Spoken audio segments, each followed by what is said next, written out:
And welcome back to the Sweat It Out podcast. Today we have my good friend, former tennis pro, out there helping the youth, Yury Bettoni. How are you, man? Hey, How's guys. it going? How's everything been? It's been a while. I know it's been a while, and first of all, I wanted to thank you guys for this opportunity. I think it's a great thing, and I think looking forward for this interview. Yeah, we always have a good time on here, man. It's Oh, yeah. pretty casual, so we'll be joking around. Yeah, appreciate your time for coming on. Thank you. So why don't you tell our listeners a little bit about yourself? I mean, obviously, I've known you for quite a few years now from, my days training at Equinox. You were a member there. But I'm sure everyone would be interested to hear a little bit about your backstory and kind of how you got your start in tennis. Well, the story starts many, many years ago. First of all, I was born in Africa, believe it or not. And the first probably 15 years of my life, I lived between Africa and Saudi Arabia. I never really played tennis except one time that I've seen a tennis court in Africa, and I thought it was a cool sport, but never really did anything with it. When we left Africa with my family, we went to Italy for a couple of years, and my mother enrolled me in the school that every afternoon I would have to play a different sport. So I remember Monday was the soccer day, and Thursday was the tennis day. All the other days were different sports, which I didn't really care much, but I enjoyed more than the tennis. At some point, my mom didn't want me to play tennis because, didn't want me to play soccer because I was getting hurt, or she wanted me to play tennis more, and I hated it. They forced me to play the first little tournament. I got to the finals, which was kind of cool and unique and new. A few people came to watch, so I didn't think I really was playing very well at the time, but somehow I got to the finals, and that was enough to get me going. Same week I got to the finals in the mini tennis for the Italian championships. So I thought it was kind of cool, and maybe I had something to that could have been good for the future. So she enrolled me to a tennis club, to a proper one, and then from there it was history, because I started playing 3 hours a week. I was playing 5-6 times a week for about a year and a half, until I came to the States in 92 in vacation. It's the year I was born. Okay. And Nick Bollettieri saw me playing, and he gave me an opportunity to play at IMG. That at that time was the Nick Bollettieri Tennis Academy, the NBTA. And that's how we moved to the States. The entire family. My mom wanted to go back to Africa. My father didn't. And he thought it was a good thing to move to the States. So between the opportunity I had with tennis and being in the States with a family, that's how we made the move. And then from there, I was probably 15 and a half, almost 16. And I was playing from 5-6 times a week, maybe 7-8 hours. I was playing 8 hours a day for 5-6 days a week. So it's a big difference. And that's it. So that's my history, how I got involved with the tennis. Yeah, I mean, they take it pretty seriously over there at IMG. It's no joke. I mean, if you're competing over there, you're real serious. Clearly, I just came back a couple of days ago from the academy, and first of all, it grew tremendously. From when I was there were just 56 courts, I think. Now there's not only tennis, but soccer, baseball, Amazing. Lacrosse, NBA, pretty much everything. So it's the hub of the sports. It's very, very high tech. There's the Gatorade Sports Institute, which a few years ago I was part of it. I was lucky enough to be chosen to go through the testing, the lab, and the on-court testing, which was a very interesting thing to find out how the body works and what you need under certain conditions, weather and stuff like that. So Yury, I want to ask you just, I know Josh has told me a little bit about you, and I'm getting to learn more about you now, which is amazing. But knowing the success that you've been able to build on yourself and being at that pro level, I'm just curious because I see this happen quite often, where you mentioned you were playing soccer and your mom kind of like forced you out of that and wanted you playing tennis, even though that wasn't what you wanted to do at the beginning. You hear many times stories where that happens with kids. They move on and then when they get to like the college level or they're getting pushed out, sometimes they remove themselves completely because they're only doing that to favor their, to make their parents happy. And it wasn't, they're great, but they were really trying to just make their parents happy. And then either they fall out or they continue on and they fall out somewhere. And it's just, they said like, well, I was never doing this really for me. What was that difference for you? Because it obviously shows that you're passionate. You continued with it. You're a true professional. You've had so much success. Like, where did you realize where your mom doing that was actually the calling for you?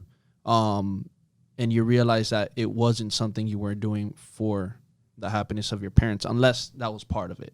Well, that's a very good question. You hit the nail on the head. That's one of the biggest problems nowadays that I'm seeing. Parents that really want, probably they never really achieve what they really wanted to achieve in sports, and they try to live through the kids, and they pressure them and they oppress them eventually, and until they, by 18, 19, still in their youth, they completely fall out and they take a completely different route, and sometimes leaves them mental scars.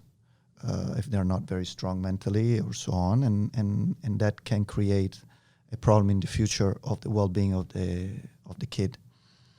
My case, I would have to say that I was extremely lucky because the only reason my mom wanted me to not play soccer was because I was getting hurt a lot.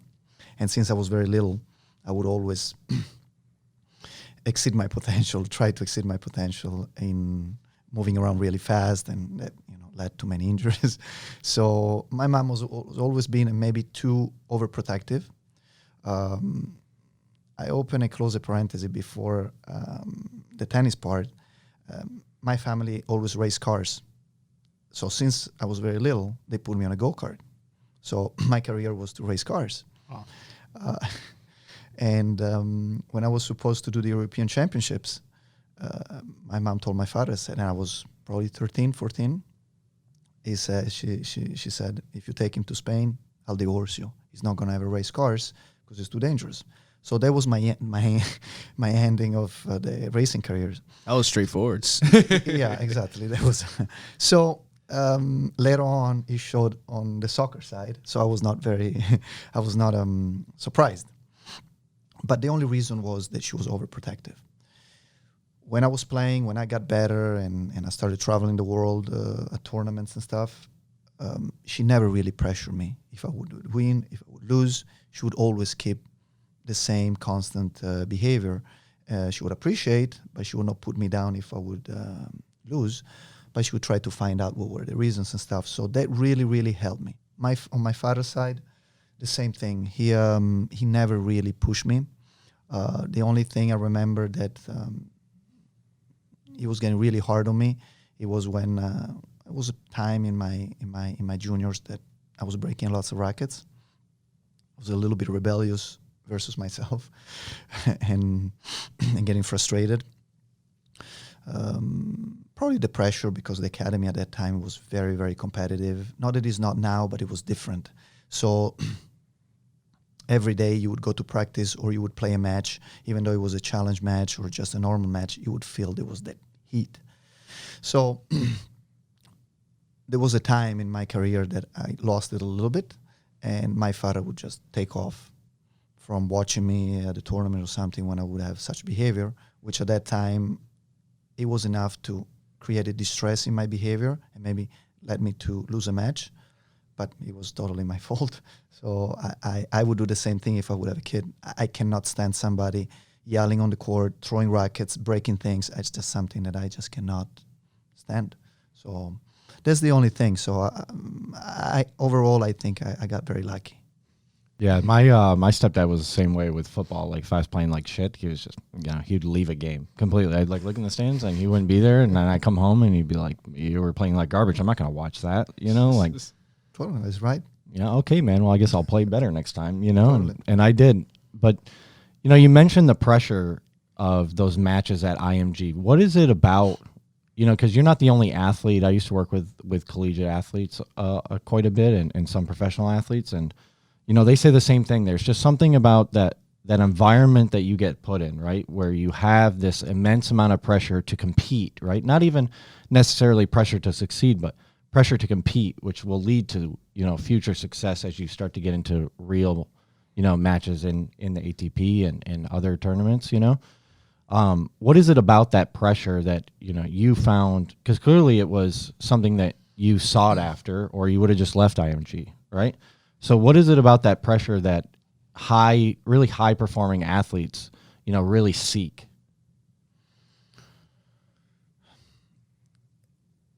My experience at Academy and what the Academy actually tried to do was to reproduce the same pressure that you might have at a tennis tournament at the high level, because I'm a big fan of talking to kids like talking to an adult.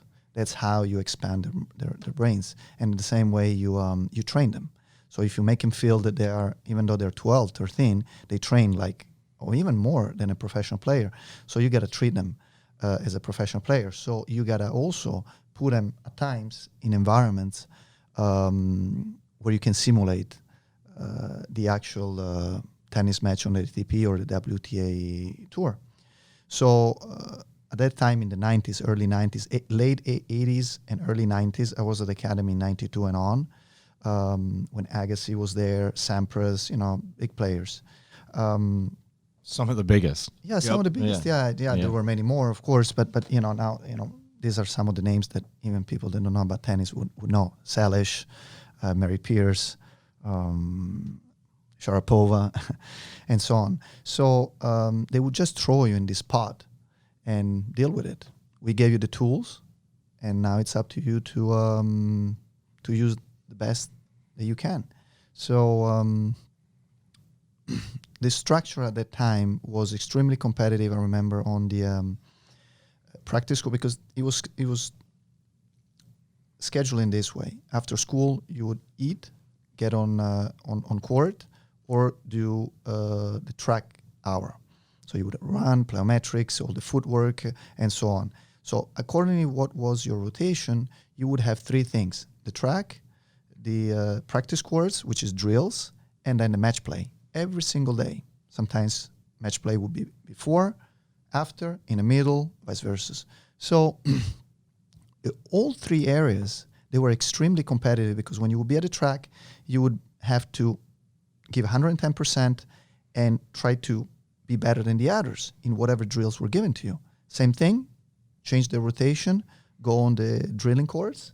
There would be 4 courts with 4 feeders, your coach, and then a guy on the tower, like in a military style, with a microphone, yelling at everybody. So you would have 4 courts on the right, 4 courts on the left, and then on forward you would have many other courts.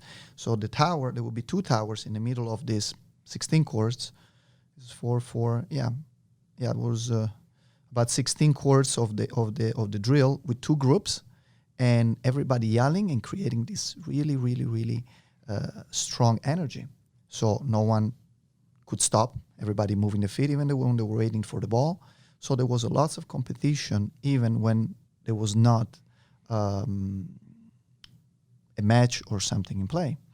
Then we would go and play a match. You were charged up completely. So you were eating the ball. So maybe it was a little bit too much. I had a conversation with one of my old coaches over last weekend before he left for the US Open, and he told me, he says, probably we trained too much. Maybe it was too hard. But that's the way that we did. And some of you guys made it, some other ones didn't. But not everyone can become a top player at any sport or in any work field. For sure. No, I really love the fact that you brought that up and, sharing that information, seeing, having that convo with your coach and seeing the differences from back then and now. Question I have for you is, you working with these young athletes and stuff like that, what would you say are some of the old school methods that are very effective that you still use today and that you wish other coaches would still use? But at the same time, what are also some new school methods for coaching that you wish you knew back then and that you could have implemented? You ask very good questions. We've had some practice at this. You guys are good, and I'm really enjoying it. It's a very broad conversation that we just opened with this question. I'm a big fan, and Josh knows, and he's the same. That's why we blend since the first day we met, because we have the same ideas, and I look up at him. He's a great guy, and a Sure great is. sportsman and coach. Appreciate that. Thank you. No, of course, I talk out of my heart, and that's what I felt, and I feel. But simplicity is the key. Go back to the basics. That is the nutshell. Now, everything around is great, looks great on Instagram without saying anything. But I don't know how much of functionality has all this stuff.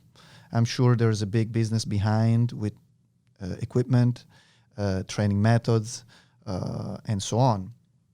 But at the end of the day, whether you are somebody that just does it for the wellness, or you want to become a professional athlete, or you're already a professional athlete in any sport, the basics is the most important thing. And those things, those basic movements, you cannot really tweak them or anything. That's the core of training. Now, we have to take in consideration that there's been an evolution. I can talk on the tennis side, but I'm sure in every other sport as well. On the materials and the equipment that you're using. For us would be the rackets, would be the shoes, which is very important. And the material, the clothes, yes and no. Of course, they are much lighter and more dynamic, but the actual parts, the moving parts, is the racket that can lead to injuries if it's not well properly balanced. And I'm going to talk about that in a little bit. And the shoes, of course. But extremely important, what there's been an evolution, and that's what we probably needed, was the rehabilitation. Understanding how much each player, each individual, every player is different. That specific individual player, what needs, what does not need as much, and how can we create a plan to make him maximize without breaking him down at a young age, so that he can have a longevity in his sport and then later on in his life, because you got to think about your own health. For sure. Sports is a great thing, but it's 1/3 of your life, professional sport, if you reach the level, and then the rest you got to live your life. And it's not only about sports. You can be still involved in sports, but you don't end up in the hospital and being somebody that was famous, and that's about it.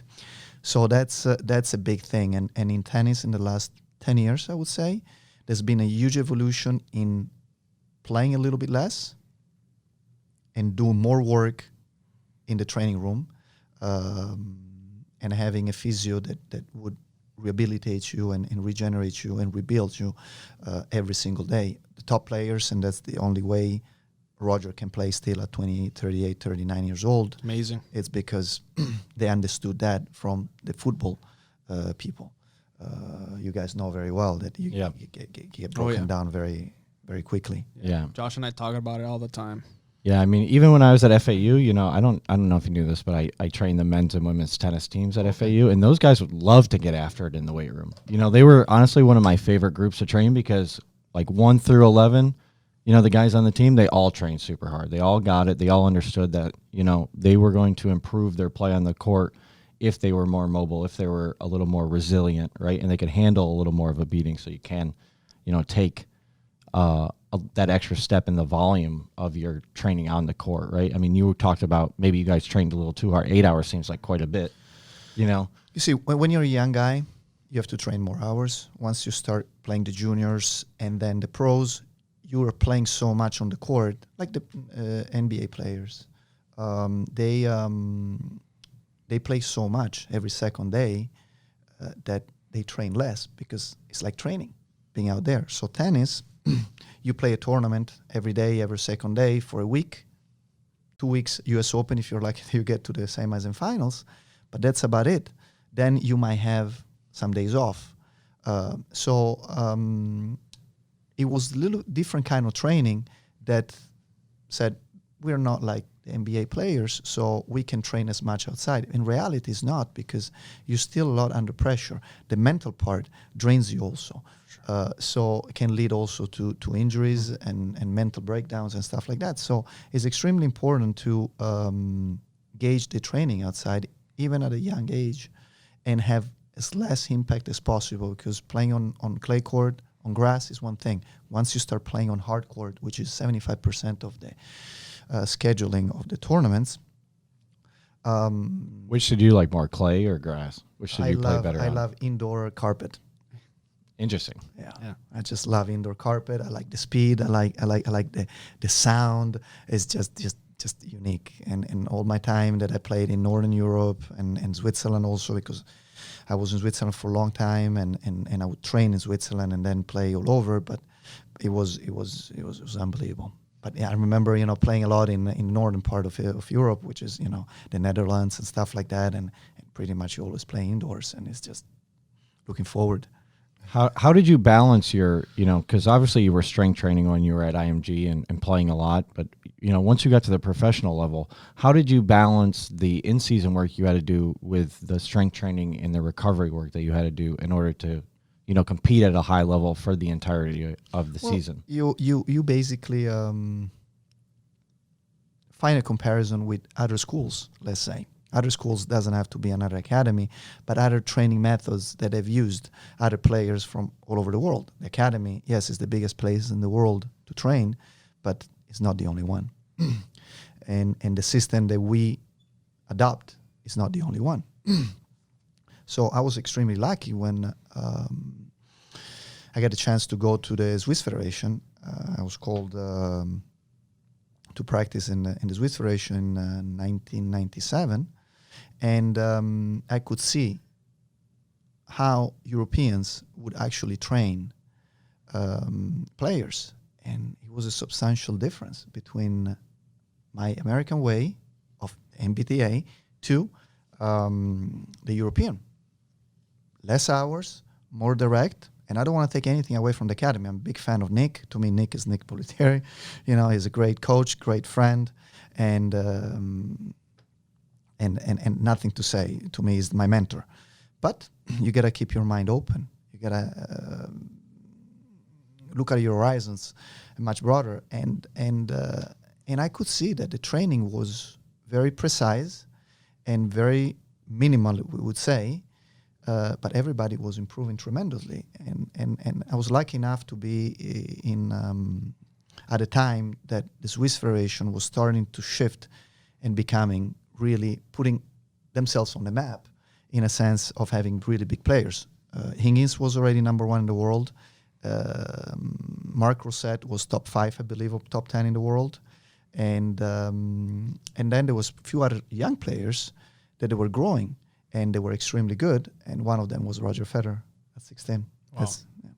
So I know we've spoken a pretty good amount about the training and these and seeing how these new methods of recovery and awareness and not understanding that not more is not always better, and understanding that the long-term effects that it can have on your body in games, so on and so forth.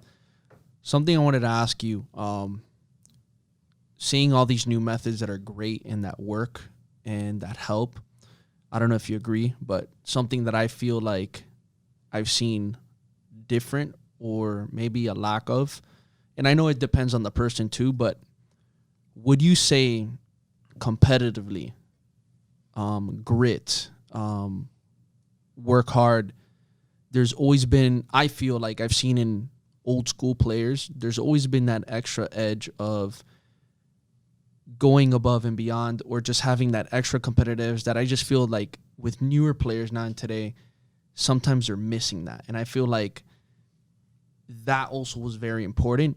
Obviously, understanding that there's a tremendous awareness, understanding like, hey, there's a time to push beyond your limits and there's a time not to, so you don't get hurt. But would you agree that there was that mental edge with a lot of the old school players just because of the way that thought process was? And you see it with basketball too. You see it in NBA players. Look at the days of Michael Jordan, Larry Bird, Magic Johnson, where these guys were just They go out there to compete. And it wasn't like, oh, all this friendly stuff, all this stuff where you see now more with NBA players. And you saw the competitive edge, the way that, you know, it was back then. Would you say that that was a component in tennis back then? And would you say that that's something that's missing that could help players in today's world and understanding how to use that the right way? I would say they were a different breed of people. And that's a good way of putting it. Yeah, that's a good way of putting it. Yeah. Sometimes you gotta be careful when you give an interview and what you're saying. Those people that you've mentioned, which are the greatest of their sports, and in tennis, I can say a couple of names as well. They grew up raw, without Instagram of this situation, the help from the sponsors, all this media attention that at the end of the day, there's a big funnel behind that makes a lot of money. So they had to go out and think about how to get better than their friends, opponents, and win, and think about winning, not thinking about every other thing.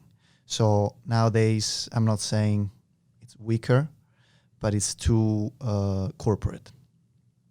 And I don't care what people say. That's the way I feel, and unfortunately. So that leads to a big show out there, which is great for tickets, great for sponsors, for sales of clothing and so on, but it's not as precise, I see, and it goes along also the techniques of the players and everything. They might be trained at a higher level, no doubt about that, with all this technology, and that's great.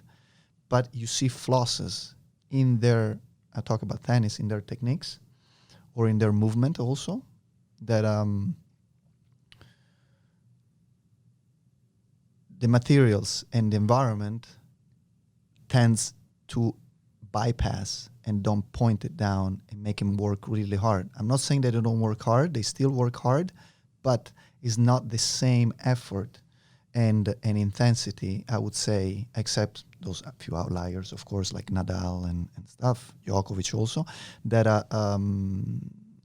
that there's a bigger percentage from the 80s and 90s that were working really hard versus the ones now that really don't work as hard.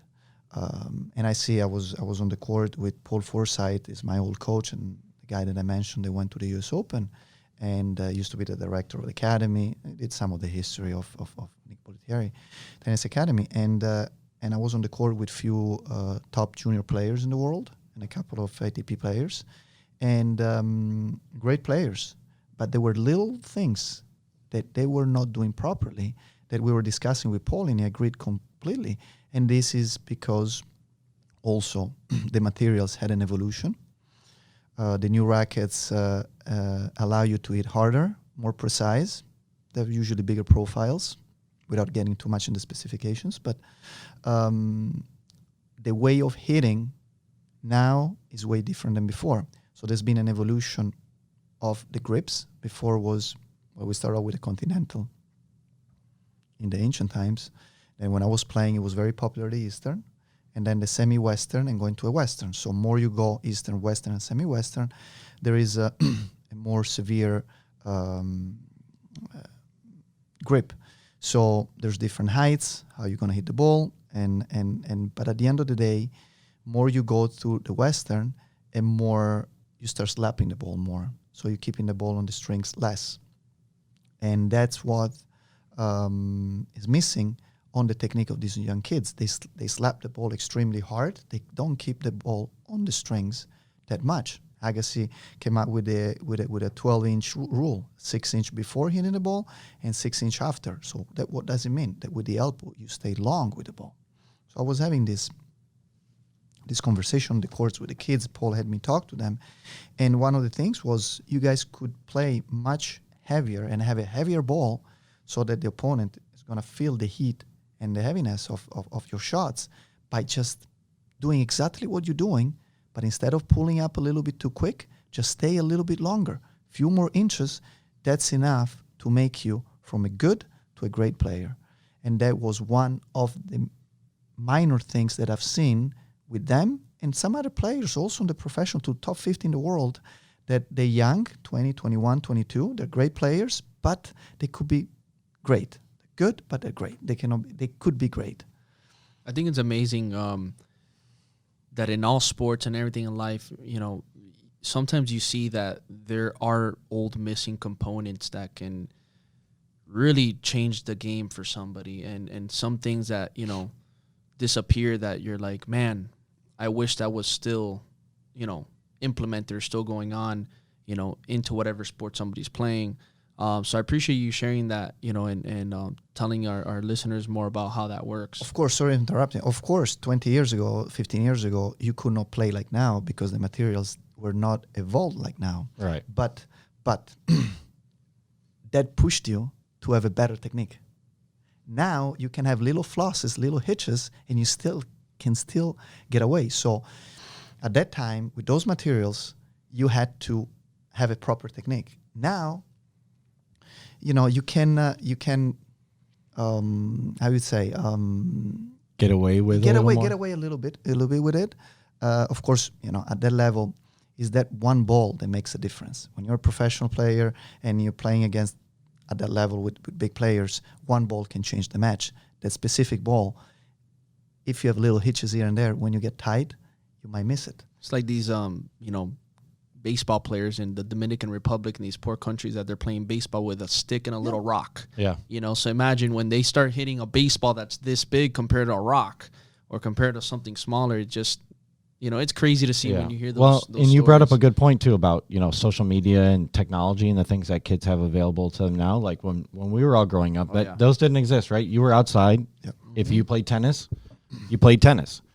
I played football and basketball. We were at the courts from sun up until they turned the lights off at, midnight, 1 a.m. Just playing basketball, just playing pickup. We weren't on our phones, like wondering what our friends were doing on their summer vacation. Posting the best shots. Yeah. None of that existed. So it was just go out and play and get better and compete. We're concentrating more on ourselves than others. I wish we could go back to that, Right. Although I think we all have benefited from social media clearly. Yeah. But, For sure. I think that there's a time and a place, and Exactly. that was something we always try to keep my younger sister away from, Yeah, well, you need to adapt to the changes. And driving here with my good friend Luciano, we were talking about this, and people don't adapt. Sometimes they don't adapt, and that's one big mistake, because then you will be behind. Yeah. I know, you've been, not to kind of jump off topic, but I think it kind of ties in nicely, is, I know you've been building out your own training program with agility and some Tennis. some tennis and racket work, right? So tell us a little bit about what you've been developing over, I know it's been quite a while since you've been starting this whole process. Well, this vision started about 25 years ago. Wow. Yeah. But it started getting shape about 6 years ago. Due to an injury that I had, and the doctor told me that I was not supposed to play tennis anymore. I broke my left foot on during practice on a tennis ball, stepped on it going back, and told me that I could not play anymore. So months later, I had to find a different way. I still wanted to play a different way. So to rehabilitate myself, no one could really help me. So I started playing tennis in the swimming pool. So I reproduce every single movement in the water by keeping the water pretty much chest level. And by simulating forehand, backhand, volley, serve, slice, every shot, every movement, ladder movement, shuffling, forward, backward, jumping. But there was no high impact. So I was working the same thing that I would work on a tennis court, but with no impact. Second thing, I would do it without shoes or socks. So the calcareous bottom of the pool, when you move, it creates a little centrifugal force when you do the swing that throws you off. And if you step or stomp too hard, you slide and you go under the water. So no big deal. But that teaches you to control the ground and don't let the ground control you. Yeah, last thing you want in that. tennis or really any sport is be heavy-footed, right? Exactly. And you see a lots of kids that they just walk with entire part of the foot or run, and that slows you down, especially if you have big feet, especially if no one tells you that you might have to put shoes that are designed a little bit thinner than bigger shoes. Without making any differences, usually Adidas shoes are a little bit more bulkier for good stability when you slide and so on. But to move around, it's like having ski boots. So some of the players with big feet should always play with very thin soles, like the side of the sole, not the bottom, but the side, so that you can control it, because it's very important to walk on the court.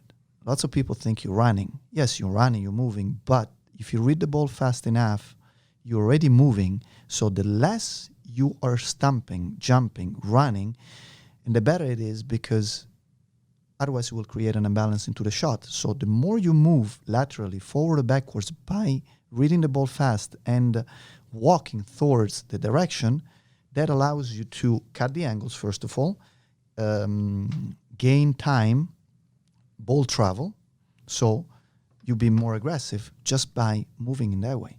But it's important because you're not creating an imbalance into the shot because you're not jumping. So on the pool, because of the friction of the water and everything, you're sliding, so you're lifting your foot up just a little bit, enough to move, but not a lot. And it forces you to move in a different way. So I was a big fan of that. That's how my Y system, that's how I called it, started. But I never really did anything with it except doing it for myself, training. And I'm a big fan. To whatever you do in life, you got to go through yourself. Oh, yeah. It's like especially with training. It's like Yeah, you win a we lottery. Josh talk about that always. You win a lottery, you don't know how to deal with the money. You're going to depend on somebody. But if you worked and you made that money, you're going to think twice before spending it. That's right. in stupid Yeah, 100%. stuff. So the same thing is the training. You got to be out there. You got to try. And you know very well, I've seen you training and stuff, and reading is amazing. I would see him every day studying. He did it for himself, but to give to people, to others, his knowledge. But he had to try it on himself. Mm-hmm. And whatever he was reading, those were the tools given by other people that studied and wrote it. But then, does that really going to work for me or not? So he created his own method, his own way of teaching, with the huge know-how that he has, and that's what you need to be. If you're a tennis coach, you need to have knowledge of training outside the tennis court, knowing how the rackets should be, and know a little bit about rehabilitation also. I'm not saying you have to be an expert, but you have to know a little bit of everything to be able to blend in. And if you are lucky enough that you can have a team, you know how to spot out the other components. Otherwise, you will never succeed in transferring your knowledge to that specific player, so that player will never exceed. For sure. No, and it obviously shows, everything you're doing is truly amazing. And, the level of work being an athlete and as a coach is through the roof.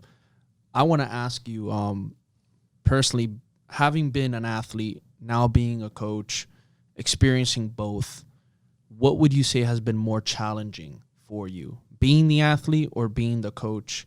And where have you found more happiness doing so? It's a mixture. Because when you're an athlete, you have the rush of going out there and play and win, try to win, perform, exceed your performance. You have the rush of the travels. You're traveling the world.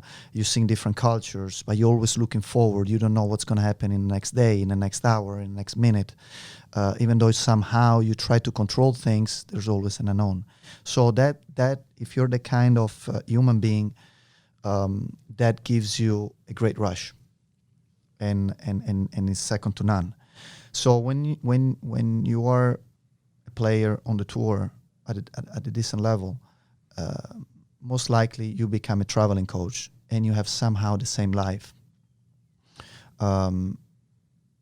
Now there's coaches that stay in tennis for the rest of their life. Some other ones, they take other routes, other paths. But there's always a very hard separation between a professional athlete and then making the transition to coaching. Well, hitting partner and then coaching. Usually when you're on the tour, you become a hitting partner and then a coach. Not everyone. Some of them did that path. I did that path. I was lucky enough to be chosen by some of the big players, and that's what I did. But then was not enough. Was not enough because I went through a lot through my career, lots of good moments and lots of bad moments. I have a big history of cramps. Everybody knows. I rushed to the hospital a few times. It was pretty rough. And no one could really find out what it was. Later on, some stuff came up, especially when I went to the Gatorade, when they gave me the chance to go to the Gatorade Sports Institute and do the testing, came up certain values that we were not expecting. So my play got better because of that. But it was already too late. But it's never too late, accordingly to me, because you'll always learn. So I think I acquired lots of knowledge from those times being in the pool and changing to the transition on the court and simulating an actual ball point on the court without having anybody on the other side, just by myself for hours and hours, 3, 4, 5 hours a day, pool and on court training. And I've always been disciplined, but it brought me up to a higher level of discipline because I was coaching myself. I was my own coach at a very young age. That bad incidents that happened to me allow me to push me to a higher level on a level that I was not imagining. So I reimagined my limit. And that, at the same time, which I did not know at the time, I was building a stronger character and lots of knowledge of something that I was developing that I didn't know I was. So, because I was concentrating on myself and going back on the court and play. So, remuneration, how you say that word? Repetition? No, remunerate. I'm a redneck from upstate New York. I'm gonna butcher that too. Don't ask me. I'm from Miami. I'm an international student. Anyways, I'll get the word later. But basically, the payback that I had was that I built this this knowledge that later on, when to catch back what I was saying, it was not enough. I wanted to create something for two reasons. One, I thought I had something that I could help others. If I can help one person, for me, it's a great thing. So through my experience and to what I've created with a Y system, to empower young kids, even some athletes, to do things differently. And second thing, I just wanted to narrate my story, which I think it's a little bit different. Some people might like it, some people not, but I think it's different in a different way. I'm writing a book, but it's not out. So once it's, until it's not out, it doesn't really matter. But do it visually. So my pattern is a visual pattern that I reproduce tennis movements on a court. And before hitting the ball, you got to get to the ball. So you got to get to the ball with the right technique, the fastest you can. So minimizing the steps and so on. So I created this visual pattern that can empower beginners, intermediate, and even some athletes with all the knowledge that I have acquired from the movement and from different kind of training on and off the court, rehabilitation, and try to minimize possible injuries, which is a big thing. Amazing. I think you, not only on the court but off the court, have done a great example of, teaching younger athletes or athletes that are coming up through the ranks, not only how to be a great tennis player, a great person, but also learning the importance of diversifying the things that you're involved in, right?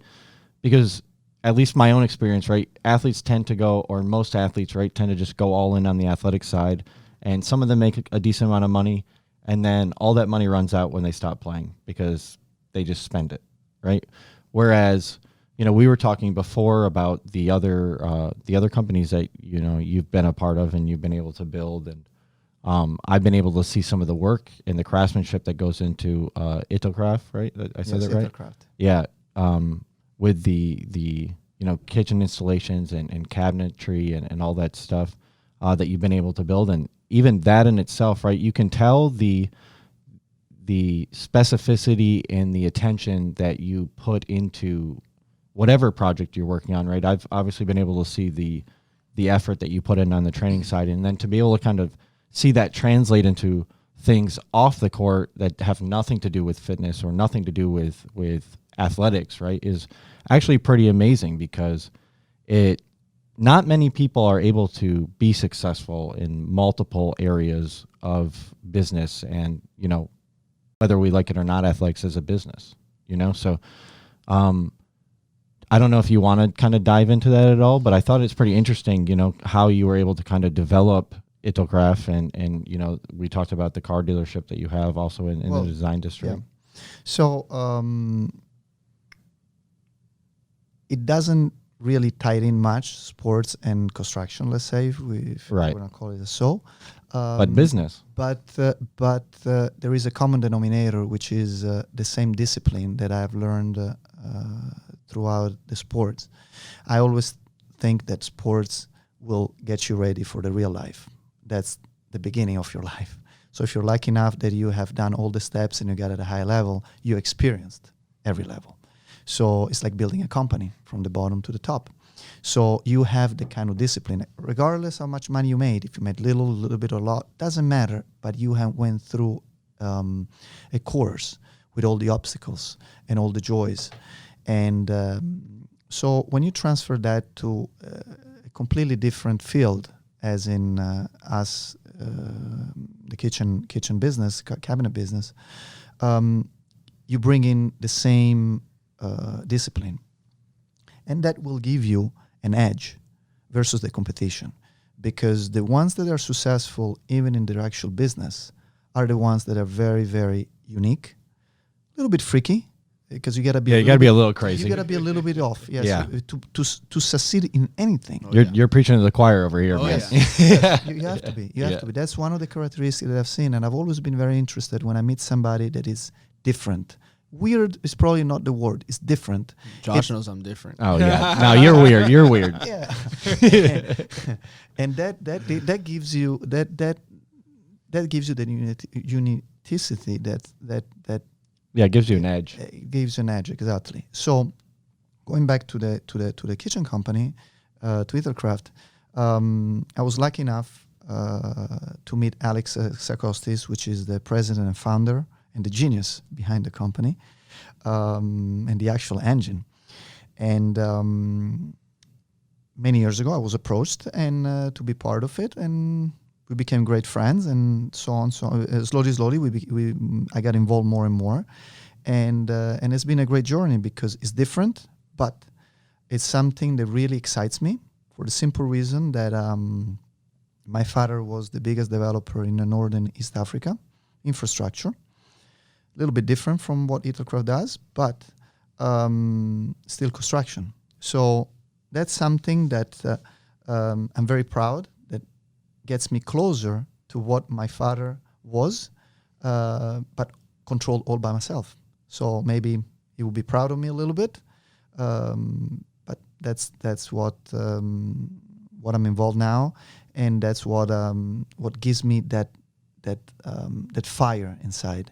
And I treat, when there is a project or something, whether it is a high rise or just a private home, a spec home, I treat it the same way with that hanger of going on a tennis court. Even you showing me the samples one day, I remember. I was like, man, this guy's fired up. Yeah. And I really love it because I cure it as I'm curing my Y system. So I put the same amount of effort. It can get out of hands because there's two completely different things and it can get really busy. But You don't succeed. You don't become an outlier if you don't go the extra step. Otherwise, you'll be like. That's right. Yeah, I'm great you said that. Oh, yeah. I'm glad. I'm really glad that you said that. I wanted to bring up, athlete, coach, business owner, and bringing up that discipline that you talked about, the similarity. Knowing that you have tools, systems in place as an athlete and as a coach to keep that growth going, what are some of the tools and systems that you like to use as a business owner to make sure you keep growing and winning, and also as well, keeping you up to date with everything that's moving forward in technology? Curiosity. If you lose the curiosity, you'll die. So the world is of many different colors. So you got to keep your mind open to anything. You never know what to expect in the next minute. When we walk out from here, we don't know. I don't even know what kind of question you're going to ask me. Because all your We questions, like to keep you on your toes. All your questions are I'm unbelievable. always like, Josh, keep your mind open on my ideas. Yeah. Oh my God. He comes in here all the time like, yo, I got 15 things that we can work on. I'm like, fuck, here. All right, here we go. Here we go. I'm going to be up for a couple of days. So Instagram, it's a great tool for me in this regard, because it allows me to travel the world in a matter of a couple of swipes, and I can look at different kind of projects all around the world, different architectures. I love architecture. I'm a big fan of minimal architecture. I just gave an interview last week about what's my dream house, what's my dream car. And yeah. What is your dream car? I would say in the interview, that's easy to answer. I picked the F40 just from the fact that it's a very iconic Ferrari, and there's not that many out there, especially the one with the fiberglass windows, which is even more limited. It's only for a few special people. And that's a car that would always hold the value, no doubt about that. It will always go up in value, but it's something that created an era of Enzo Ferrari, which is very unique. There's many other cars, of course, that create an era of Enzos, but I don't know, the F40 has always been something that is still a very raw car. You feel all the little noises, vibrations, the sound of the engine, which is music to me, and so on. So that would be the car. In regard of projects and everything, Frank Lloyd Wright, it's a great architect. It's a legend. And it's a legend. Le Corbusier, which is a completely different schooling, I appreciate as well. But at the end of the day, I like to see all different styles to open my mind as much as I can. I remember living in, we always had beautiful houses in Africa. And I remember the last one that we had was, I don't know how big it would be right now, but I was very small at the time, so I thought it was a palace.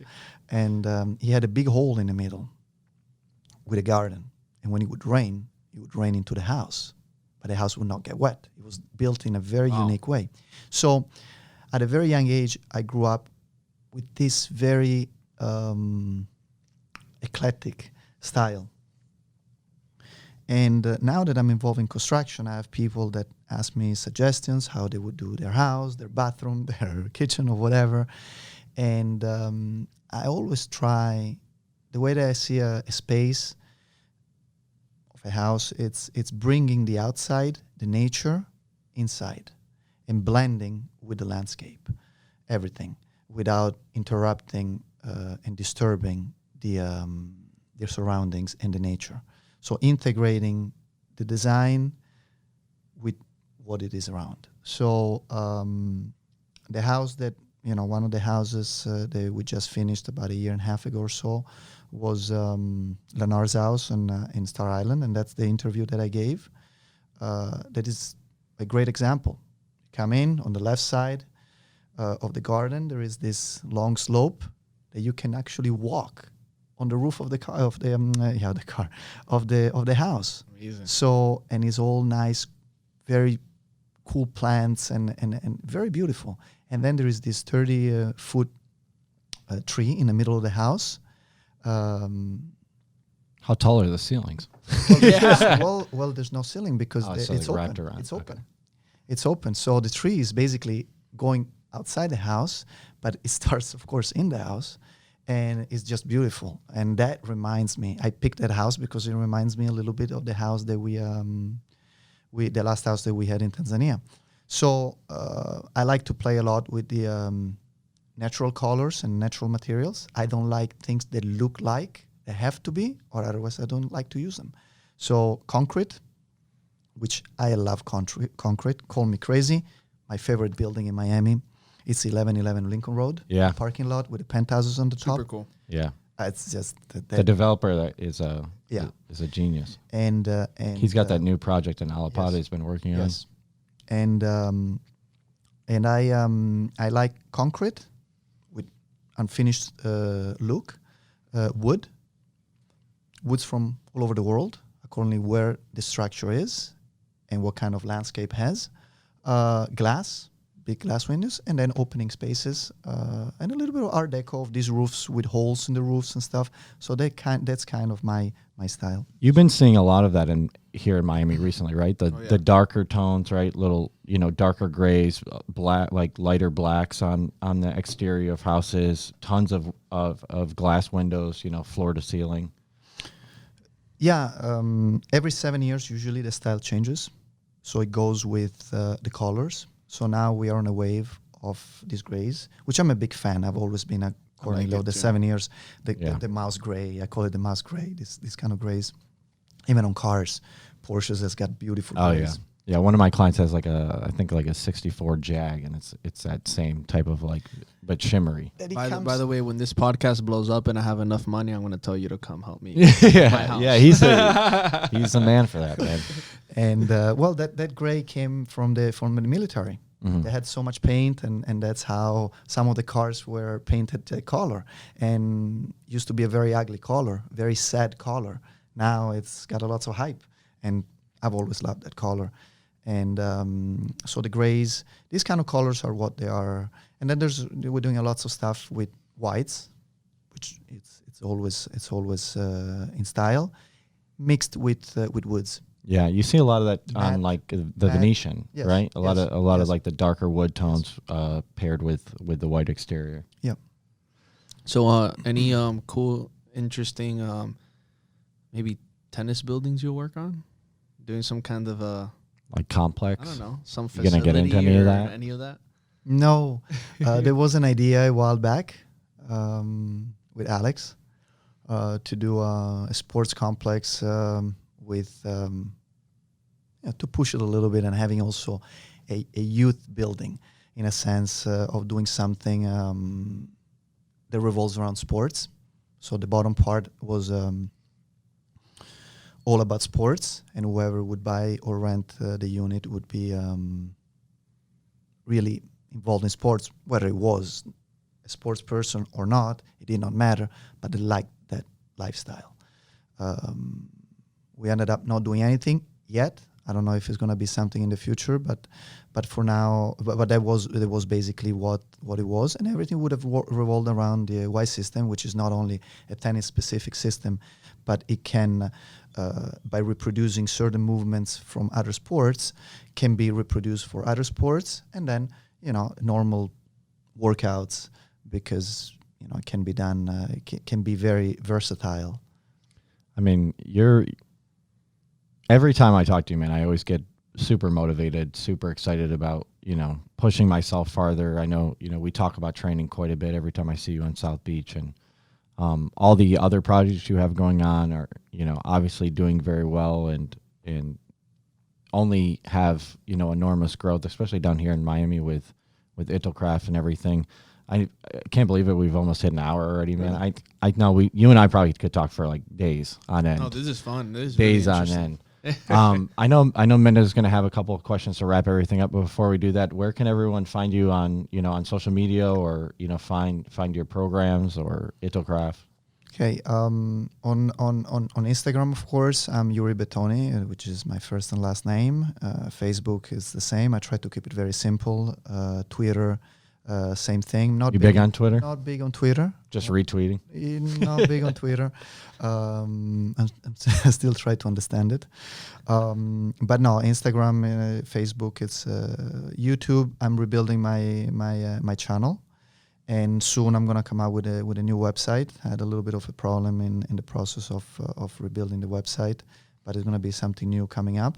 And then my good friend Luciano, if he gives me the time of the day, he's gonna help me out to shoot the new actual tutorial, because I have over 100 tutorials now. I call them tutorials, but they're videos of experiences that I had on the court, matched them with some of the footwork. And I've created these short clips of a minute, which you can see part of them on Instagram, and they will be uploaded into the YouTube channel pretty soon. But the actual tutorial, it will be shot once I finish to manufacture my Y-base, which is a very simple device, equipment that helps recognizing the position of the foot and which closed stance, open stance, semi-open stance, natural stance, which kind of stand should you use for that specific ball in that situation, ball situation. And so I will be shooting this new tutorial, which I'm very excited. Working on my little clothing line. With it was, not that I want to be... Tanya, this man does everything. No, Is it all fashion or is it sports fashion? I don't want to sound like the Japanese, with all the respect to the Chinese of the situation, but I don't like to do many things. Everything that I do has to be wrapped in with a vision. Mm-hmm. So the main vision, it's me empowering the Y system with my know-how. And then my clothing line is going to be a streetwear, where it's going to be shirts, shorts, and sweaters. Like athleisure? It's going to have grays and wood colors. The wood, no. You were good with a gray. I like black on black. Yes. Stuff like that. Keep it very simple and minimal. It's music to my ears right there, exactly. man. I love so that's why I said that. Yeah. I'll rock it for sure. And I would, and the concept is going to have my logo, of course, and my concept, which is mobility, stability, and velocity, is the 3 Ys. And I came up with this thing. So everything that it's in life, that it's in sports, has to involve mobility, stability, and velocity. But if you really think about, it's all about the 3 Ys also in real life. Mm-hmm. Mobility, you gotta be flexible mentally to recognize a situation in on the court. But at the same time, a situation in business also, or even at home in your household. Stability, you gotta have a firm mind. Don't overreact. Same thing on the court, you gotta be cold. Same thing in a workforce. Same thing if you're playing the stocks, you gotta stay firm and wait. And then velocity is not always about, we are in a very frenetic world, and it's not always faster, bigger, faster. It's not always faster, better. Directed. Sometimes by slowing down the speed, you'll perform, your movement will be more centered, and the output will be more precise and effective. Same thing in life. You might wait a week. Don't overreact. And maybe you'll find yourself in a better position, or maybe sometimes you gotta act fast. So the 3 Ys is something very simple I came up, and I developed an agility speed ladder. Abusing myself with all these different footworks and everything that I did, and it's just. And then one day I said, I gotta come up with this. I spent so much time on this. I abused my body so much on it. Let's make more of it. And I started developing and watching my body, that sometimes the faster I was going, and it was throwing me off from the center line of performing the actual movement. So by slowing down a little bit, actually I was faster on the agility speed ladder. And the outcome, the sprint afterwards or whatever, was more dynamic. I mean, like you said before, mastering the basics, right? Yeah. Always having that solid foundation of quality basic movement. And I really love that you have this thing, you stick to your system, and it shows up in all areas of your life. And I think that's one thing a lot of people lack, and they don't move forward and grow to a certain levels because they don't have a system. They don't have something they go by. and live by every single day. Well, and consistency, right? You talked about 25 years of refinement getting to this point. Mm-hmm. You know, and a lot of people lose sight of that. They think that they're just going to come up with this magical, you know, infrastructure that they can, you know, then grow and build businesses off of, and it you know, or build a career off of. And it doesn't work like that. You know, it doesn't happen overnight. It doesn't happen for most people within a week. It takes 20 years. It takes, you know, Mendes and I have been in the fitness industry for over 10 years apiece. It takes, you know, years and years of failure and trying things out in order to get to the level that we're at. You know, I'm a big fan of, you know, sometimes, you know, you win a match or even kids says, I won. I said, that's great. You won the tournament. That's great. Does not mean you did everything right. Sometimes it's better to take a harsh loss. It forces you to sit with your coach, your family member, whatever, and analyze everything. Once you win, you get excited.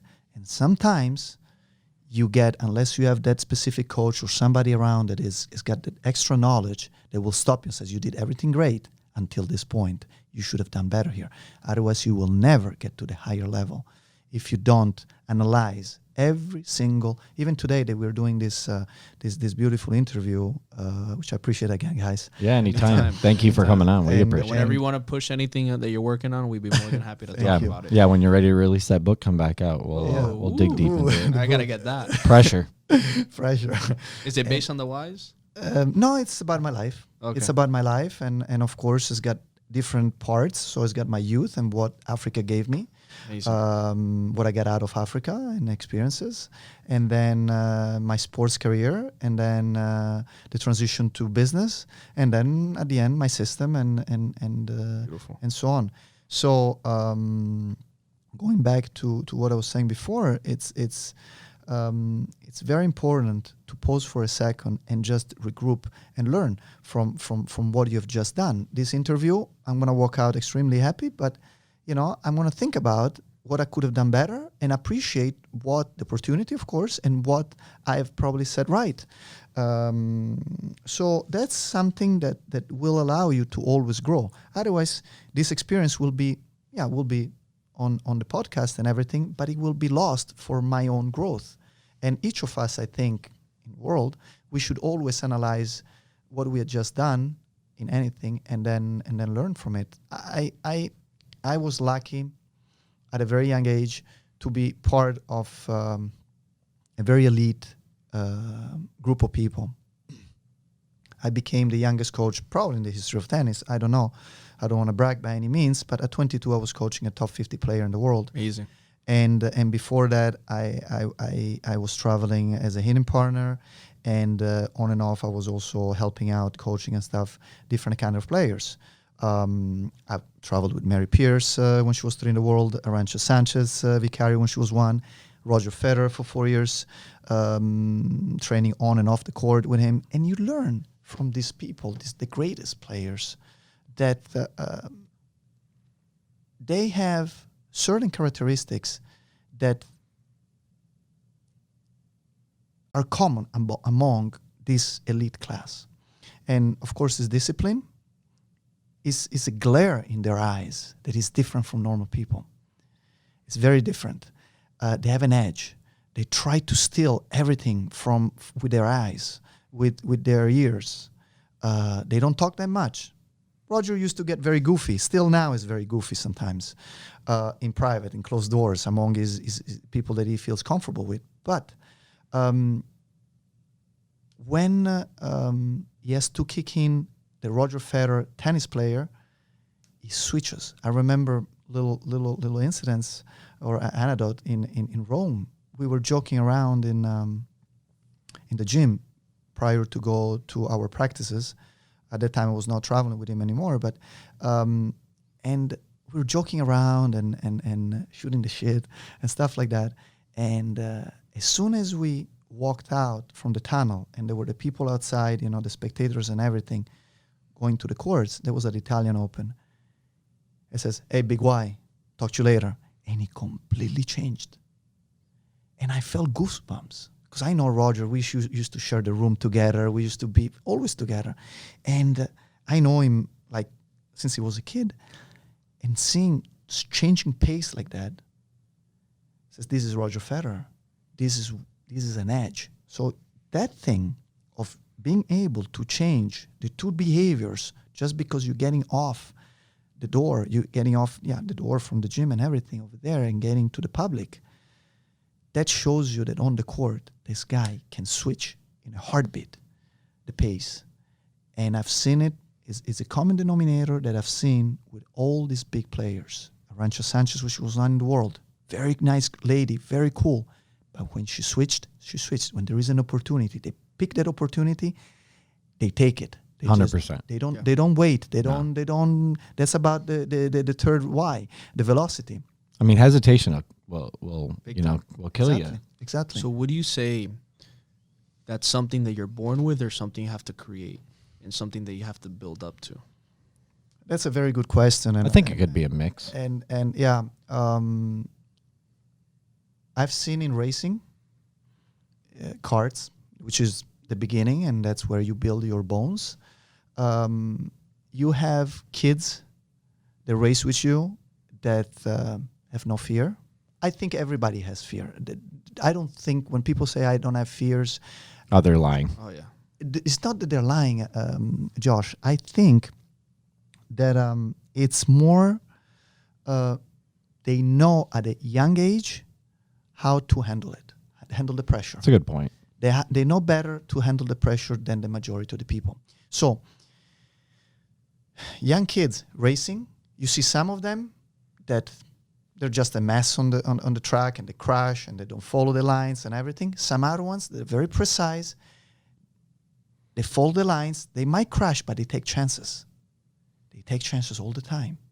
And those ones, you don't teach that. It's like that movie. Probably, Ford versus Ferrari. Exactly. They probably don't win, but they will eventually. Yeah. Because they're taking chances. They're different than others. So those ones... Well, they're going to learn from those mistakes. Exactly. So those ones are the ones that actually you have to pick if you're a scouter. And those are the characteristics. Once you pick those characteristics, you can build. The base is there. They have something more than somebody else. And I've seen this with professional. I've met Roger, bring back Roger, but is a perfect example. I met him when he was 16. He was a little bit of a brat on the court. He was not keeping always a concentration, but it was a big base. There was a glance in his eye. He was a fighter. He had the fire in him. He was very. He was always testing people how far he would get with any of his friends, until somebody would blow up and say, "Fuck off, man! You're annoying. Really, you're annoying." And then he says, "Okay, I got you. That's when I got you. I know how far I can get." And that's something that I think separates the actual outliers in any sport, in any work field, to the majority of the people, which there's nothing wrong with that. We are all different, so we gotta be different. It's like you hear about Michael Jordan. Always pushing people. Always pushing people. Yeah. Always finding where the cracks were. How many times did he fail? Mm-hmm. How many times did he get rejected? Since he was a kid. Yeah. What was his characteristics? Go back, go back, go back. Work harder. Look at the cyclists. They abuse themselves for hours. Runners, they stay behind until they take the chance. That mentality is extremely strong mentality that only few people have, and those few are the ones that exceed in anything that they do, as long as they dedicate their whole passion. Truly amazing. Yeah. Listen, man, I think that's a great way to wrap this up. I think that's a good lesson for people to learn for the future. I appreciate you coming on, man. Always. I always love, getting the chance to talk to you and learn from you. And this was, probably the best opportunity I've had so far, since that we don't have any loud gym music or anything playing around. So it was awesome. I think, I thank you guys tremendously. I really enjoyed it. You guys have a beautiful place here. I love all the little toys. It gives that energy to the space. Yeah, and thank you very much. Yeah, of course. Thank you for sharing your experience. I do want to ask you some quick little questions. Sure. Just fire through them real quick. First one, having worked with Josh, training with him, is there anything that you've used from Josh's coaching with some of your students and your young athletes? He's addicted to the clubs and the mace now. Yeah, for sure. I spot him out right away at the gym when I did not know him, and he kind of I was interested in knowing this guy, because you meet a lots of people, you see a lots of people, but there's always one guy that stands out sooner or later. And throughout all, I've been at Equinox for over 10 years maybe. And when he came in the first day, I said, who's this guy? You know, he's got a cool energy. I love this energy. And then we hit it off right away. We became good friends right away. Mm-hmm. Great respect, because he is very humble with a huge knowledge, and not because he's here, but I would always say that about him. And I pick his brains. He did the same thing with me, but we did it in a very healthy way, and we share experiences. Yeah. And I think we learned from each other tremendously. So later on, when he left the gym and everything, we kept contact, and I still asked him certain things. And lately, you know, he gave me some good drills, good drills for that I could implement in the tennis. That's what I did. So I took part of his knowledge, and I tried to, how can I blend it with my own stuff? Love it. And came up with a video that I've not posted it yet, but it will be posted, and I'm looking forward, because I still have to do the actual tennis stuff with a tennis ball. But he's already edited all the stuff with the clubs and the mace, and I think it's going to be a video that is going to do very well, because it's very innovative, and I have to thank him very much, because anytime, man. And this is just one thing. Then at the gym we did so many other exercises, because he comes up with all these different drills, which they're very unique. They might seem seen already on Instagram or here and there, but the way he performs, even a small little exercise, he performs it in a different way that it actually makes sense. For sure. And that's what I did also with my weight system. I did not reinvent the wheel. With the kitchens, we did not reinvent the kitchens. I just with the tennis and with the company, we just looked at what the competition was doing, and we tried to do it better. Yep. Yeah, that's all you can do. Add your flavor to it. Exactly, and that's what Josh did. You know, he looked, because he's very curious, and curiosity is the beginning of a long road. And then with his knowledge, he was a winner, and that's why, you know, I watch his videos, and first of all, I like how professional he is. And also, you guys here are extremely professional, and congratulations. Thank you. It really excites me when I see people that really go away from everybody else, because that's what makes the difference. Yeah. The little things, the little minimal things are what builds the entire house. And whatever you do, you cannot expect to build a beautiful house and forget the little parts. And the same thing, you guys coming in, as soon as I walked in today, I opened the door and I look at this, and Josh says, but it's a small place. I don't think it's a small place. I think it's a great place, and I think it's got a lot of energy, and I think it has history. He has life. He has passion, and that's what shows. Appreciate that. Thank you, man. Both of you, how you guys run your lives, and I like to partner with people that have this kind of energy and thinking, because these are the people that together you can grow. I agree. No, I appreciate that a lot. Yeah, thanks, man. That means it's very touching. Thank you. Question. Don't cry. I'm a man. Question number 2. I thought we were at 99. Right? What's one thing that you would say for young tennis players in today's age that they should really focus on to take them to the next level? What's that one thing you would give them? I hear this question all the time. And I always think... But we asked it better, right? That's for sure. You guys for sure asked it better. But I always try to come up with a different answer, which you can actually you cannot really come up with a different answer all the time. But I like to be unique. If I were to adjust to nowadays, spend less time on the social media and looking at other people's business, unless you are looking for something to better yourself, so it's a productive curiosity. and don't wait for anybody, but just Love it. go out there and invent whatever to make you succeed in whatever you want to do. Love it. Because you cannot wait for somebody like a computer. You plug in and the computer gives you the answers. There's no answers in life. There's no Correct. answers in business. There's no answers in sports. You got to find your own way. When you're out there, you're by yourself. You don't have your coach. You don't have your mom. You don't have your sister. You don't have your girlfriend. So you got to be yourself. We born alone. We die alone. Let's perform alone. Yeah. You guys heard it. Came out Yeah. kind of cool, huh? Yeah, no, I love that. Real quick, last two. Wildest experience you've ever had in playing tennis? Excuse me. Craziest Oh, the wildest wildest. experience you ever had playing tennis? It's on YouTube. You can be R-rated now.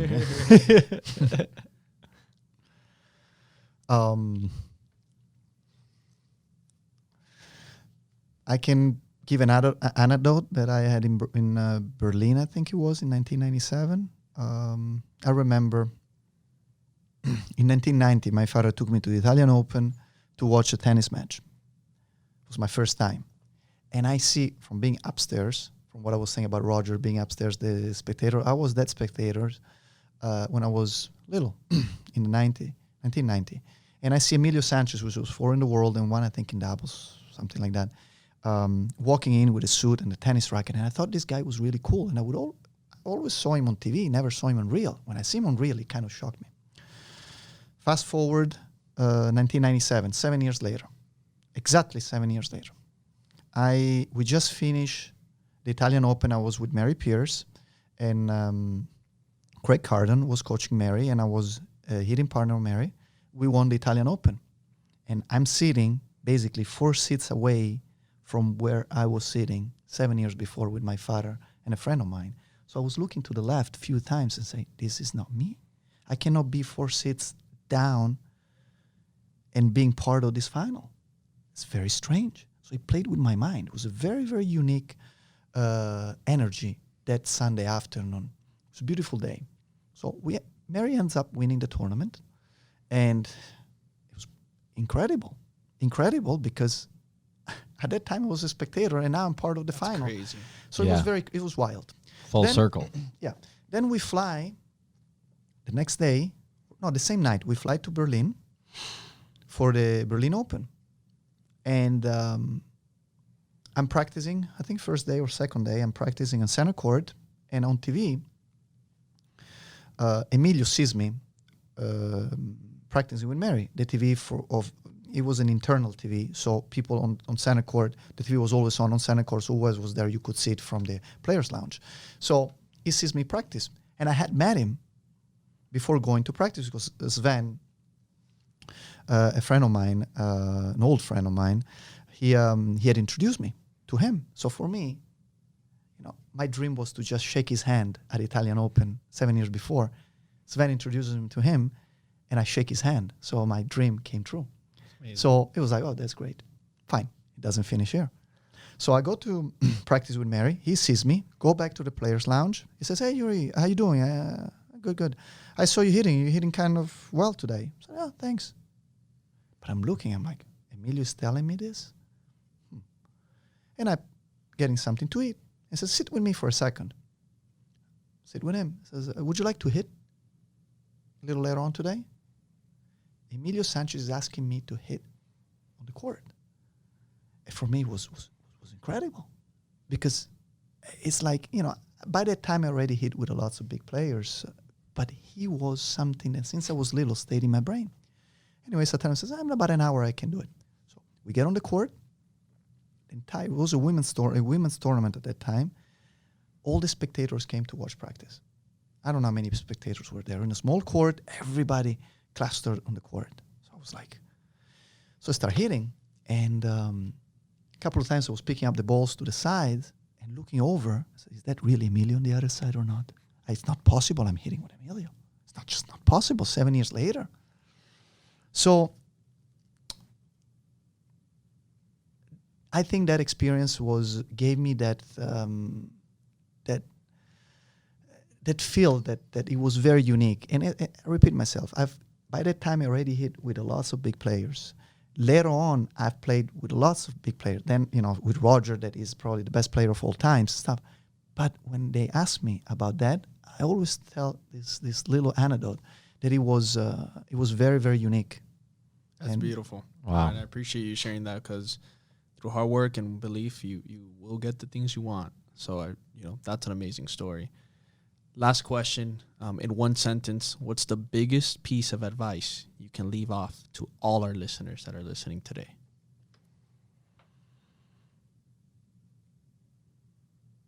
I would say probably the biggest quality that I love the most is to be humble. If everybody could be humble and don't think much about fame, money, power, we will all be in a much better world. And I don't know if this, we have not mentioned it yet, this COVID-19 will teach everyone a lesson. But I think part of the people that were not really thinking, some of them would really make an effort to change their lives a little bit. I don't think everybody, but I think few people, because he had us pause for a second and think what the real values are. And going back to Africa, and then we're going to wrap it up. You grew up with the great values, with real values, and I think I've been very lucky to grow up in my youth in Africa and seeing what people have and don't have. And I think my biggest gift was this indigenous that one day they brought me over a little car that they did with steel, with their own hands. And they said, this is the only thing we can give you. You always give us your bicycle, your little toys. We cannot give you anything. The only thing that we can give you is this. We don't have anything. And to me was more than anything that anybody would give me at any price, because that was from their heart and it was not bought. And nowadays it's too easy to make $1, go out and spend it. And there's no more value to the dollar. And more important, there's no value of respect versus people, because you don't value anything anymore. And I think people should be more humble and value what it's given. Like for me today, it's a great opportunity because you guys invited me. You guys you believed in me. You just met me, but at the end of the day, you guys gave me a great opportunity. And to me, it's more valuable than anything else. And definitely, it's a great highlight. Well, it's definitely mutual, man. I mean, being able to listen to your story and hear about your history and all the things, trials and tribulations you've gone through and all the successes that you've had because of those barriers and things that you had to overcome in your life.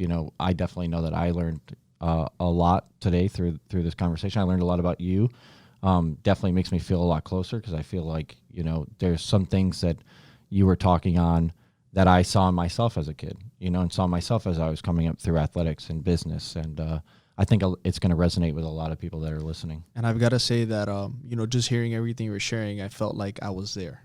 I felt like I was in your story. I felt like I was in those stands watching you doing those things or talking about those things. So it was really interesting to experience that with the way you were talking, because that energy, speaking of that energy, you could tell that the energy brought me to your world, and it made me see and picture what you were going through. So appreciate that a lot, and appreciate your time. And like Josh said, getting to know you and who you are, I can truly tell you're an amazing, genuine person, and so glad I could have met you today.